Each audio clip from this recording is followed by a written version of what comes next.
هر څه سوالونه کوم، دعاګانې غواړم، یوه دعا مې هم نه قبلیږي. هیڅ کله نه. داسې نه ده.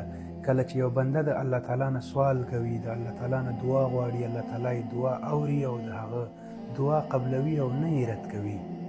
په یو حدیث کې راځي، پیغمبر صلی الله علیه وسلم صحابه کرامو ته فرمایي، کله چې تاسې د الله تعالی نه دعا غواړئ، د الله تعالی نه سوال کوئ، الله پاک ستاسې ټولې دعاګانې قبلوي او نه یې رد کوي. وی فرمایل خو په یاد ولرئ چې د قبولیت 3 شرطونه دي.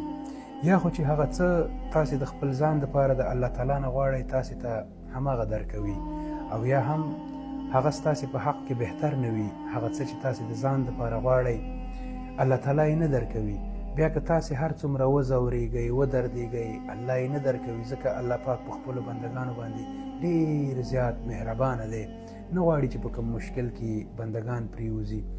یا خو الله تعالی تاسې ته هغه څه درکوي چې تاسې یې غواړئ، او یا هم په هغه کې ستاسې دپاره خیر نه وي، الله تعالی یې نه درکوي. نو بیا الله تعالی د هغه شي په بدل کې چې تاسې یې غواړئ، د هغه په بدل کې تاسې ته د هغه نه ډېر بهتره درکوي، خو په خپل وخت یې ورکوي. بیا بعضې وخت هیڅ شی ستاسې په حق کې بهتره نه وي، هغه څه چې تاسې د ځان دپاره غواړئ، خو الله تعالی بیا هم ستاسې دعاګانې نه رد کوي، بلکې ستاسې دعاګانې قبلوي.